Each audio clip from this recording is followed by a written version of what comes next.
This is the Appliance Alliance Podcast, where we are elevating the appliance industry, one podcast at a time.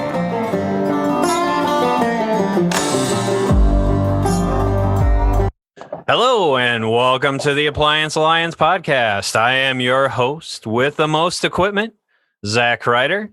And alongside of me today, as always, the man with a plan, needs no introduction, but I give him one every week, Mr. TK Cousins. What's going on, everybody? I am super excited about this week's guest. If you've been hanging around the appliance Facebook groups, you've probably seen this guy. He's extremely knowledgeable in appliance repair, and I'm not going to introduce him for him, so I'm just going to let him introduce himself. But we got Russ Grant with us, and I'm super excited to pick his brain and just hear about his experience in the appliance industry. Russ, why don't you tell us a little bit about yourself?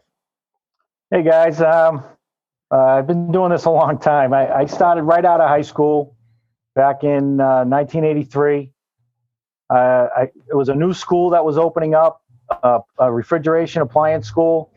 And they asked me if I wanted a scholarship, and I said, hell yeah, because I wasn't going to do anything but work. So I learned a trade and went to the school. There was four of us in the class, in the very first class. And it was 5 days a week, 40 hours a week. I mean, it was a long, it was tough, but it was quick. And I was from September to January, did the schooling, appliances and refrigeration, and then I got a job right out of school the next day and worked a few years there, and then got a job with Whirlpool Corporation, which was a great job. I wasn't doing service, but I was in the parts department. I had some health issues with my knee, and to get out of the field was one of those things that needed the insurance, if you know what I mean. And back then, I mean, it was a lot different than it is today. It was a lot easier.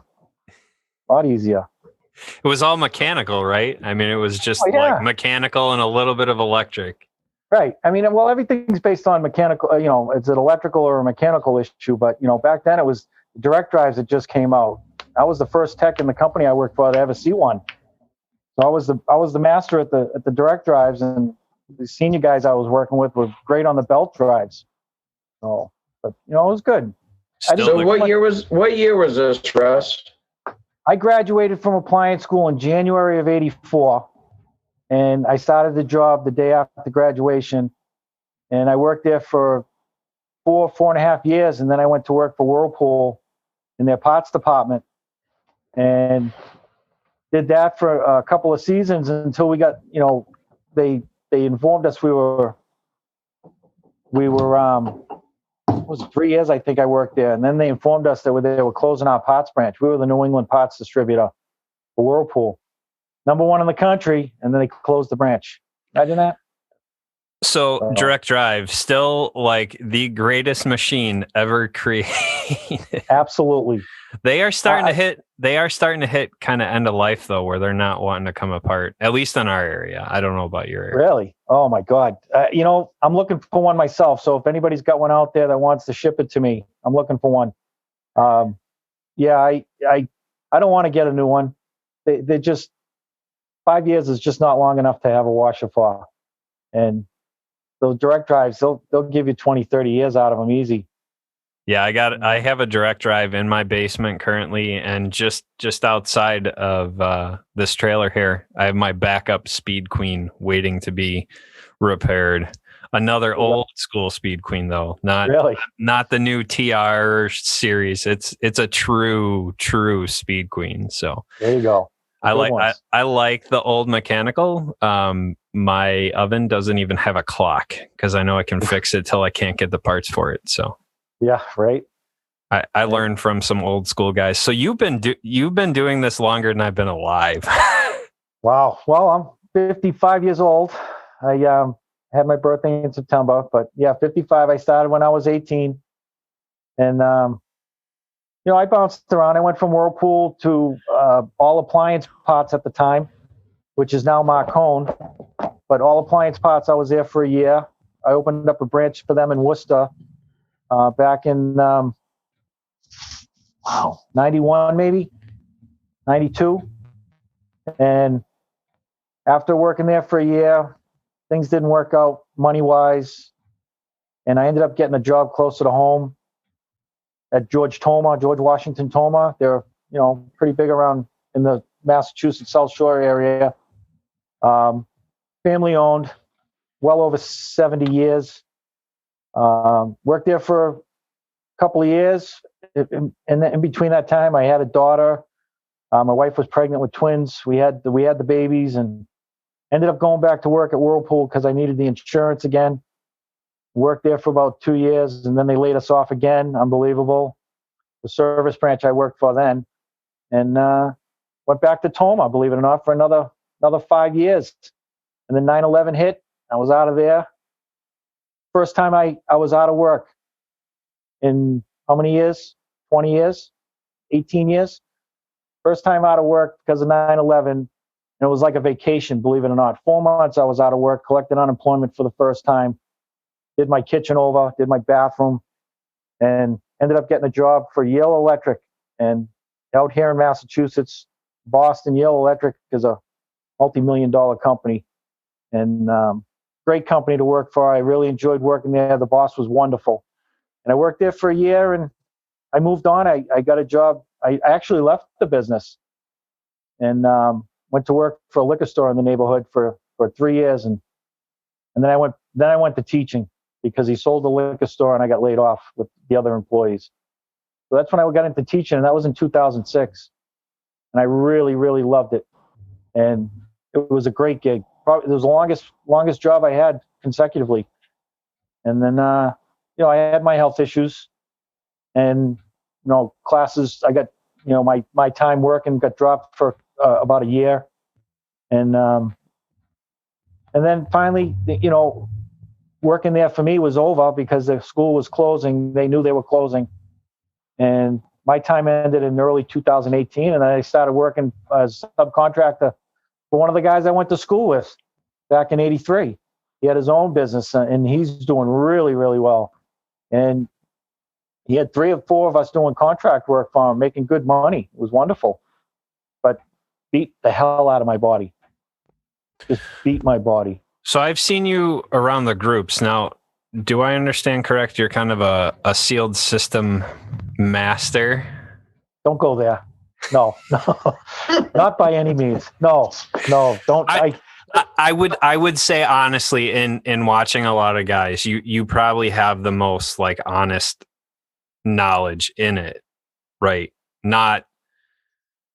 I'll tell you. I loved refrigeration when I went to school, but I didn't do it in the field. I mean, I fixed the refrigerators, but I didn't do the sealed system work. And when I went and started teaching, after a couple of years of appliance teaching days and evenings, they switched me over to refrigeration days.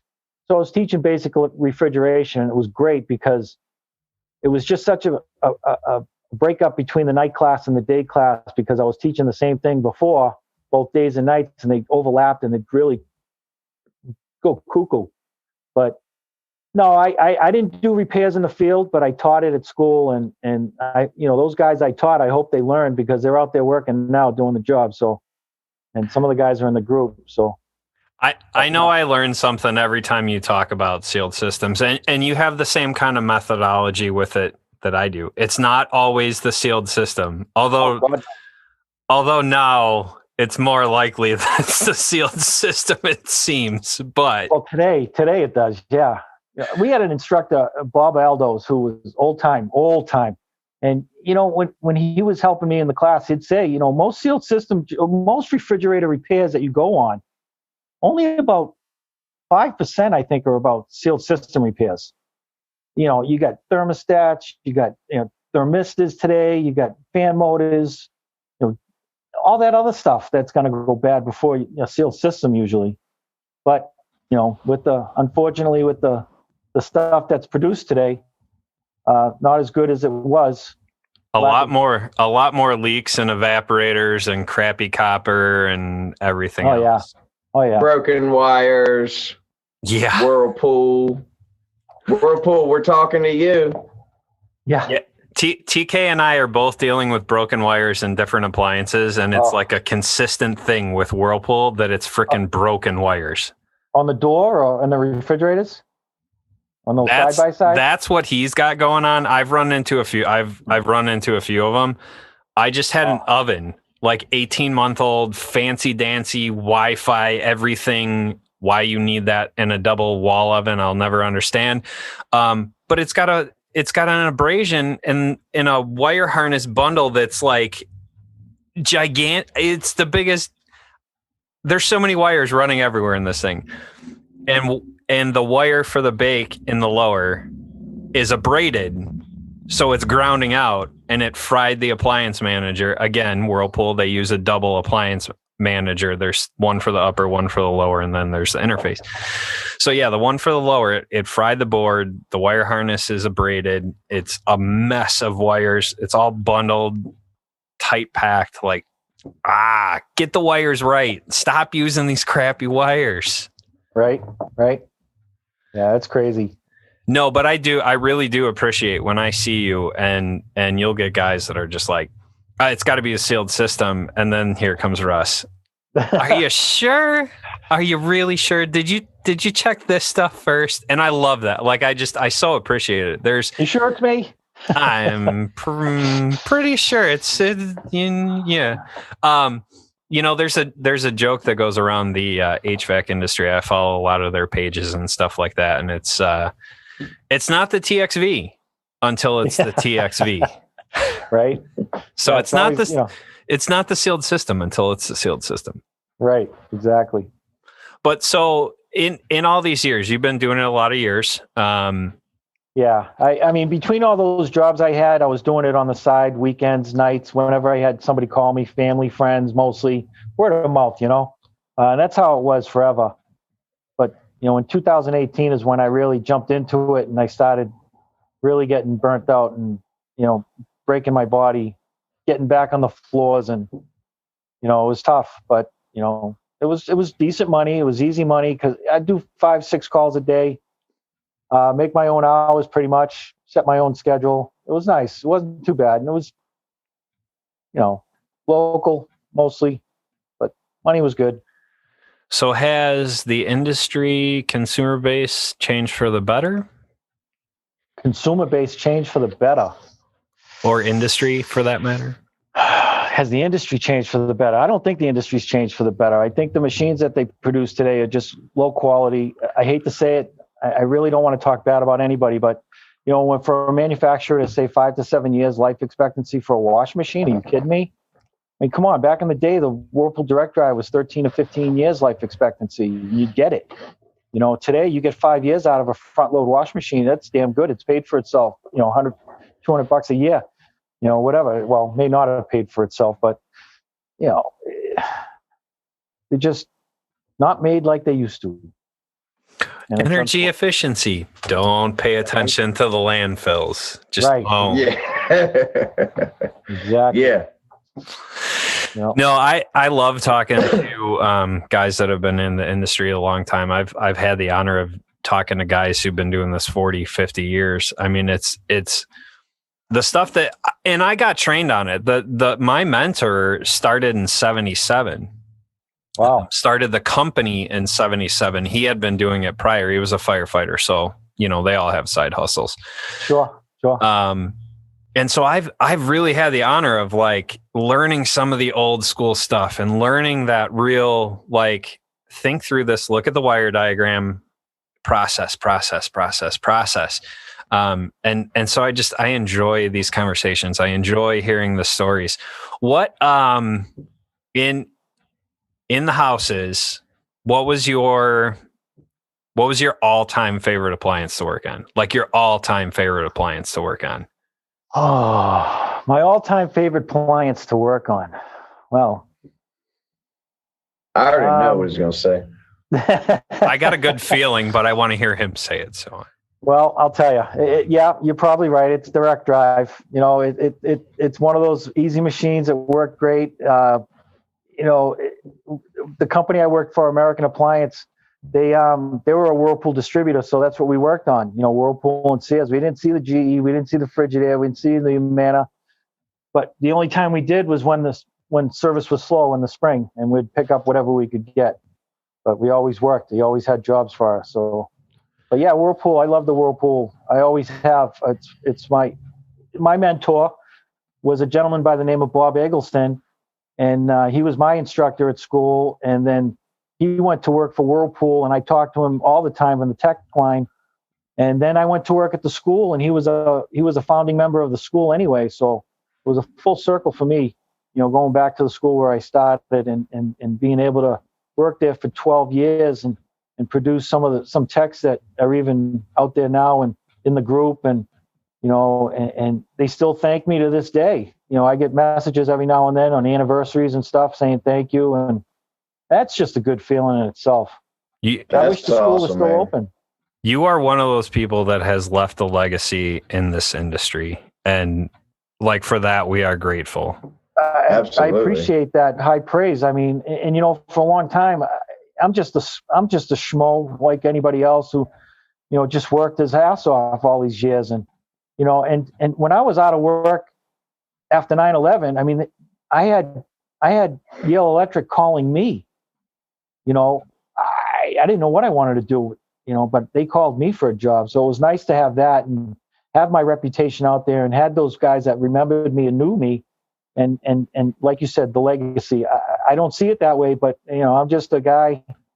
I'm just a humble guy, and it is kind of humbling that you get recognized like that. And yeah, well, the things that you taught people made an impactful change in their life and gave them the tools and the ability to provide for their family. I mean, that's major, man. That's my aspiration personally. I want to do that. I want someone 20 years from now or 30 years from now to say, hey, TK, thank you for helping me get into appliance repair and learn and whatever. Like that, dude, that's awesome. Yeah, it is wonderful when, guys will say that to me. I was going to Sears one day just last year. I walked into Sears, and when I walked out, some guy across the parking lot said, hey, excuse me. And stranger, no idea who he was. And I said, yeah, hey, how's it going? He's like, did you teach at Bay State School? And I said, I did. He says, you're Russell, aren't you? I said, yeah, I am. And it was a student I had, that I didn't recognize, but he was doing good for himself. He had a business he started, and things were looking up for him. So it's always a good story there. When guys. That's awesome. Yeah.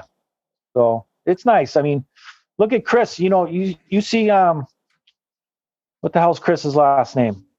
Chris Conley. He's in the group. Yeah. He's pretty vocal in there. He's doing really well. He was one of my students, and he aggressive, and he's doing well for himself. And I'm happy. Yeah, he's a good guy. I'm friends with him on Facebook. Yep. I'm looking for the 10% royalties from everybody who's making it big out there today that I help. You heard it here first. He wants his 10% royalties, boys. Pay up. Pay up. So we don't want to give everything away because we want to interview you again. So selfishly, we're going to close this one out. But we're going to close it out with the most important question that we ask every single time. What are your 3 go-to tools when you're going into a house? You've been doing this a long time, so this may have changed a couple times along the years. I'll tell you, I have a Cobalt screwdriver that's a ratcheted screwdriver, and I absolutely love that. If I'm going in the house, I'm bringing that with me.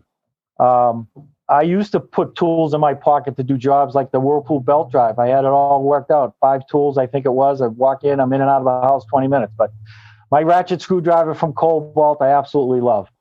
The other thing that my meter, of course, and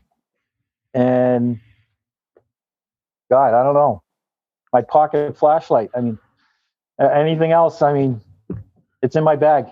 Yeah, there you go. I don't go anywhere without a knife or a flashlight. Same thing.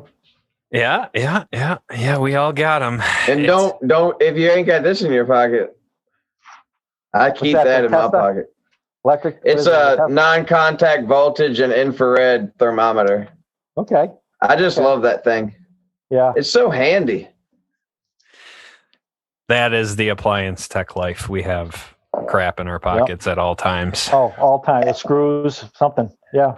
Why not? I guarantee you, I have more stuff in my pockets. I carry more stuff in my pockets than anybody on any Facebook appliance group. I guarantee you, I carry the most stuff in my pockets. So I for got those, cargo pants, and every pocket has something in it. So yeah, me too. so for those of you who are interested, we're going to do a pocket dump after this, and I'll screenshot it. So with that, Russ, we thank you for your time. We thank you for the legacy that you have left in this and are continuing to leave in this, because I'm sure you're gonna help a lot more guys through the groups. I look forward to it, and I'm always available. Guys, I may not be online all the time, but my phone's usually up my ass, and I can, whenever it beeps, I answer it and look at it. So There you I'm go. always available. Always been available. And my students always still call me to this day. That's awesome. If you are not in any one of these Facebook groups, make sure that you join them and connect. There is a wealth of knowledge in these groups. TK, you got any closing words for us? Man, I just really enjoyed this interview. I've been looking forward to having Russ on since we started the podcast, because it's just somebody that I look up to personally. And, my heart and my passion has always been helping other people and teaching other people the little bit of stuff that I know. So I'm just thankful I have people like Russ to lean on and get inspiration from with all that stuff, because the wealth of knowledge this fella has is amazing. All right, guys. Thank you for tuning in again to the Appliance Alliance podcast. And again, we are going to have Russ on again. We are definitely going to have some more conversations. So make sure you like, comment, subscribe, and share with your friends. Appliance Alliance podcast, signing off.